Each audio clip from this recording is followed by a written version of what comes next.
Boa tarde, tudo bem com vocês? Joia? Nós vamos dar continuidade aqui hoje ao nosso assunto de processo metabólico energético, né? Hoje nós vamos falar sobre fermentação e respiração celular. Na aula passada nós falamos sobre fotossíntese. Então, o que é o processo da fermentação? É o processo de obtenção de energia na ausência do oxigênio, né, gente? Então, por exemplo, existem seres vivos que vivem sem o oxigênio. Seres vivos como bactérias, alguns fungos, eles são chamados de anaeróbios. Nós vamos ver que existem dois tipos de anaeróbios depois, anaeróbios restritos e anaeróbio facultativo. Bom, nesse caso, qual é a diferença de anaeróbico restrito para anaeróbico facultativo? O anaeróbio restrito é aquele que vive apenas na ausência do oxigênio, não vive na presença do oxigênio. Na presença do oxigênio, ele morre, né? Um exemplo seria aí uma bactéria como Clostridium tetani, que provoca o tétano, por exemplo, né? Ou Clostridium botulinum, que provoca o botulismo. São duas bactérias que na presença do oxigênio elas morrem, né?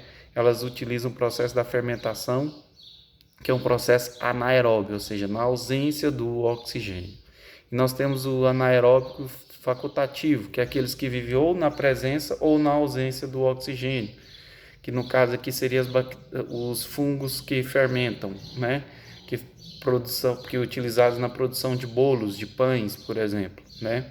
Nas panificadoras, né? As pessoas utilizam ali como fermento biológico. Esses fungos, o que eles fazem? Eles, na presença do oxigênio, eles fazem a respiração, né? E na ausência do oxigênio, eles fazem a fermentação. Então, eles utilizam dois processos, a respiração na presença do oxigênio, que é o processo aeróbio, e o anaeróbio, que é a fermentação na ausência do oxigênio. Isso aí depende muito como, por exemplo, quando vai produzir o bolo, na superfície do bolo, ali na crosta do bolo, ficam os aeróbios, e mais profundo ali na massa, ficam os anaeróbios, né? É mais ou menos assim. Bom, então nós acabei falando para vocês aqui que nós temos o processo da fermentação em dois tipos. Um que eu acabei de falar, que é a fermentação alcoólica e a fermentação lática. Bom, qual é a diferença de fermentação alcoólica para a fermentação lática? Nós vamos ter aqui duas diferenças principais. Na fermentação alcoólica, há a produção do álcool etílico e há a liberação de gás carbônico. Na fermentação lática, nós teremos a produção do ácido lático e não há liberação de gás carbônico. Essa é uma das diferenças. Mas o que é o processo da fermentação? O processo da fermentação é o processo da quebra da glicose, mas é uma quebra parcial. O que é uma quebra parcial? Ela não vai ser quebrada por completo. Ela vai liberar ainda moléculas, como, por exemplo, o álcool etílico na fermentação alcoólica e o ácido lático na fermentação lática. Então, a glicose, ela não é quebrada totalmente. Então, parte da energia que está na glicose ainda vai ficar contida nas moléculas. Então, quer dizer que no processo de fermentação não há produção de muita energia nesse procedimento. Por que não há produção de muita energia? Porque parte da energia da glicose fica nas moléculas finais, que no caso do álcool etílico, na fermentação etílica, na fermentação alcoólica, e fica energia também no ácido lático na fermentação lática. Bom, inicialmente, a fermentação, que está aí na página 125 de vocês podem seguir aí no livro de vocês, página 125, tem aí os dois processos de fermentação. Então, na fermentação, vamos primeiro para o processo da fermentação alcoólica. Na fermentação alcoólica, há a quebra da molécula de glicose em duas moléculas de ácido pirúvico. Essa molécula de ácido pirúvico, ela vai descarboxilar, ou seja, vai perder gás carbônico e vai também ganhar hidrogênio. E assim se transforma em álcool etílico, né? Essa é a fermentação alcoólica. Na fermentação lática, haverá a quebra da glicose em duas moléculas de ácido pirúvico também, sendo que essas duas moléculas de ácido pirúvico elas serão convertidas, ou seja, não vai liberar gás carbônico, não vai descarboxilar, não vai liberar gás carbônico e vai ser convertida em molécula de ácido lático. Essa é a diferença entre fermentação alcoólica e fermentação lática. Lembrando que também o nosso corpo ele faz fermentação lática. Onde que nós fazemos fermentação lática no nosso corpo? Nós fazemos fermentação lática no nosso corpo, nos nossos músculos. Então, por exemplo, quando há uma intensidade de atividade muscular em que a demanda de ATP, que é energia celular, é muito grande e não há oxigênio suficiente para a produção de ATP, o que acontece? Nossos músculos, as células musculares vão fazer a fermentação e produzindo assim um ácido lático. É por isso que as células musculares com intensa atividade, ela fica com dores musculares, fadiga muscular, né? Ou cãibras, por exemplo. Então esse sim é o processo da fermentação. Então resumindo, o processo de fermentação é a quebra da molécula de glicose parcial, né? Parcial, em que haverá a produção de duas substâncias, ou álcool etílico, fermentação alcoólica, ou ácido lático, fermentação lática, haverá a produção de pouca energia. Na verdade, aí nós vamos ter um saldo total de 2 moléculas de ATP apenas. Vamos ter apenas a produção de 2 moléculas de ATP no processo da fermentação. Agora nós vamos lá para a página 127 de vocês. Na página 127 nós vamos falar sobre a respiração celular aeróbia. Bom, agora nós vamos passar para um processo de respiração aeróbia. O que é a respiração aeróbia? Bom, é o contrário da respiração anaeróbia, que é a fermentação. Né? Lá na fermentação, acontece na ausência do oxigênio. E na respiração aeróbia, acontece na presença do oxigênio. Então, nós vamos ter aqui a presença de uma molécula muito importante, que é o gás oxigênio. A fermentação, ela acontece principalmente na célula, né, em uma região chamada de mitocôndria. O que é a mitocôndria? É uma organela citoplasmática que vai, nesse caso, ter enzimas que são substâncias, né, que vão ativar o processo da respiração, a parte aeróbia, que é a parte do oxigênio. Nesse caso aqui, na mitocôndria, nós temos a sua divisão. A sua formação é formada pelas membranas interna e externa, e essas membranas internas, elas invaginam formando umas cristas mitocondriais e a matriz. Na página 127 tem uma figura colocando direitinho ali para vocês sobre a divisão da mitocôndria, né? Bom, quais são os processos da respiração aeróbia? São 3 processos. O primeiro processo é a glicólise. A glicólise. Esses 3 processos acontecem em regiões distintas. A glicólise, por exemplo, acontece fora da mitocôndria, que é importante frisar que a glicólise é a quebra da glicose, ela acontece fora da mitocôndria, acontece no citosol, né? E depois, as substâncias que serão produzidas na glicólise vão entrar na mitocôndria. E assim vai acontecer 2 processos na mitocôndria: o ciclo de Krebs, ou ciclo do ácido cítrico, e a cadeia respiratória. O ciclo de Krebs, ou ciclo do ácido cítrico, acontece na matriz mitocondrial. E a cadeia respiratória acontece nas cristas mitocondriais. Então vamos aqui para o primeiro processo da respiração aeróbia, que é a glicólise, que está no processo na página 128. A glicólise é o processo da quebra da molécula de glicose em 2 moléculas de ácido pirúvico. Então, nesse caso aqui, é muito parecido com o processo da fermentação. Na verdade, é o processo da fermentação, né? Quebra da glicose em 2 moléculas de ácido pirúvico. Só que na fermentação, essas moléculas de ácido pirúvico ou iria produzir o ácido lático ou iria produzir o álcool etílico. Aqui não. As moléculas de ácido pirúvico, ela irá se transformar em acetil-CoA. Então, elas vão perder carbono, né, as moléculas de ácido pirúvico, e vai ser transformada em acetil-CoA. Nesse processo, haverá a produção de 2 moléculas de NADH. O que são essas moléculas de NADH?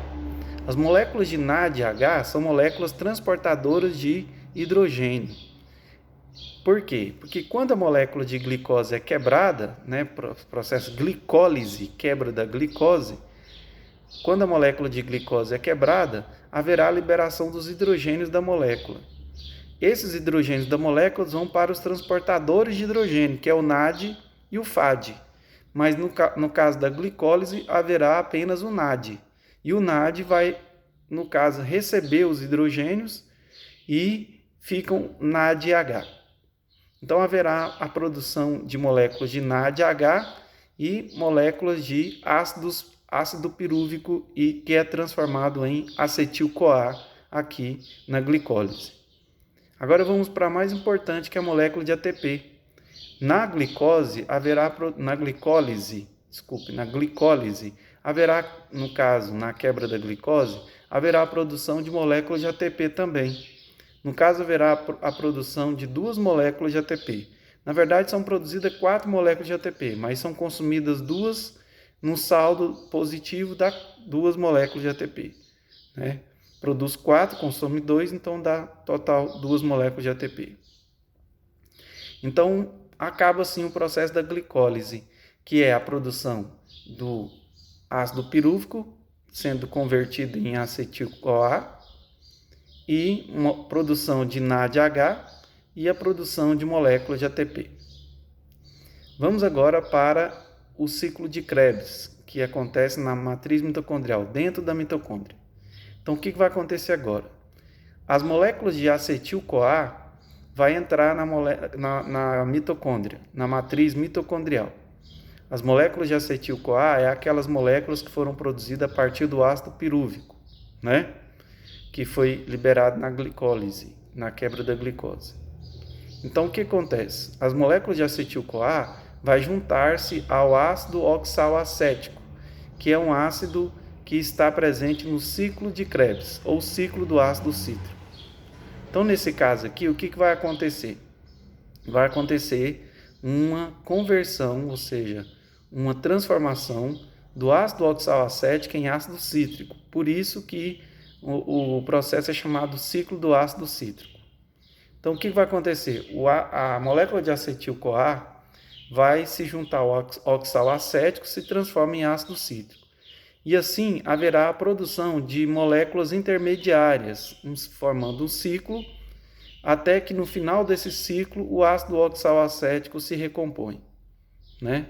Então, nesse caso aí, haverá perda de 2 moléculas de gás carbônico, né, de 2 moléculas de gás carbônico, e haverá também a produção de moléculas de NADH e de FADH2. O que é o NADH e o FADH2? A molécula de NADH e FADH2 são moléculas transportadoras de hidrogênio. São aquelas moléculas que vão transportar hidrogênio. Aquelas que foram produzidas lá na glicólise, o NADH, e agora o FADH2 e o NADH vai ser produzido aqui no ciclo de Krebs também. Bom, nesse processo, o mais importante agora haverá a produção, no ciclo de Krebs, nesse processo, haverá a produção de uma molécula de ATP. Uma molécula de ATP foi produzida em cada ciclo de Krebs. Por que eu falo em cada ciclo de Krebs? Porque é o seguinte, lembra que na glicólise foi produzido 2 ácidos pirúvicos? E cada ácido pirúvico é transformado em acetil-CoA? Então, quantos acetil-CoA foram produzidos? 2 também. Então, quantas moléculas de acetil-CoA vai para dentro da mitocôndria para o ciclo de Krebs? 2 acetil-CoA. Então, vai ter 2 ciclos de Krebs ou 2 ácidos cítricos sendo produzidos lá no ciclo do ácido cítrico ou ciclo de Krebs. Então, nesse processo aí, haverá a produção de 2 moléculas de ATP. Bom, tudo bem. Então, até agora foram produzidas 4 moléculas de ATP. 2 na glicólise e 2 no ciclo de Krebs. E, além disso, foi produzido molécula de FADH e NADH. O próximo processo é o processo da cadeia respiratória, que está aí na página 129 de vocês. A cadeia respiratória é um processo em que as moléculas de NADH e FADH vão entrar num conjunto de enzimas respiratórias. Essas enzimas respiratórias são citocromos. O que esses citocromos são? Citocromos são moléculas que vão transportar elétrons que serão perdidos na quebra do NADH e do FADH2. Então, o que vai acontecer na quebra do FADH e o NADH2? Na quebra deles, eles vão liberar hidrogênio na forma de H+, e mais os elétrons. Esses elétrons, nessa cadeia respiratória, vai sofrer uma perda de energia para a produção de moléculas de ATP. Então, os elétrons de quem? Do NADH e do FADH2 vão sendo vão perdendo energia, e aí, assim, com esse processo, com a perda de energia, a energia vai para o ADP sendo transformado em ATP. Esse processo é chamado de fosforilação. Lembra lá na fotossíntese, fotofosforilação? Agora aqui, na respiração aeróbia, é na presença do oxigênio. Então é chamado fosforilação oxidativa, porque acontece na presença do oxigênio. Certo? Então o que acontece na cadeia respiratória? Dois processos importantes. A quebra do NADH e do FADH2, perdendo os seus elétrons. Os seus elétrons eles perdem a sua energia para a molécula de ADP, o ADP se transforma em moléculas de ATP e assim libera os hidrogênios H+. Agora, o que acontece aqui? Nesse caso, com os hidrogênios H+. Os hidrogênios H+, eles não podem ficar soltos na molécula de mitocôndria. Os hidrogênios H+, eles vão ser recepcionados pelo oxigênio. E o oxigênio é um aceptor final de hidrogênios. Então, o oxigênio ele vai receber os hidrogênios H+, e se transformar em molécula de água, né? A molécula de água agora é produzida a partir da ligação dos H+, com a molécula de oxigênio lá no final da cadeia respiratória. No final da cadeia respiratória vai ter o oxigênio. Por isso, minha gente, que é bastante bom frisar para vocês aqui que a falta de oxigênio requer um processo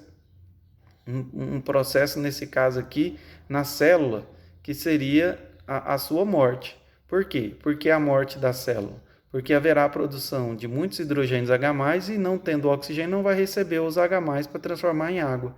E aí vai diminuir o pH da célula, e assim a célula morre por acidose celular, né? Temos também a ação do cianeto. O que o cianeto faz? Que é um veneno. O cianeto ele vai agir no final da cadeia respiratória, né?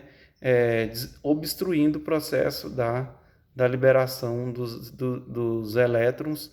Sendo assim, não haverá produção de ATP e aí a célula morre com a falta de energia.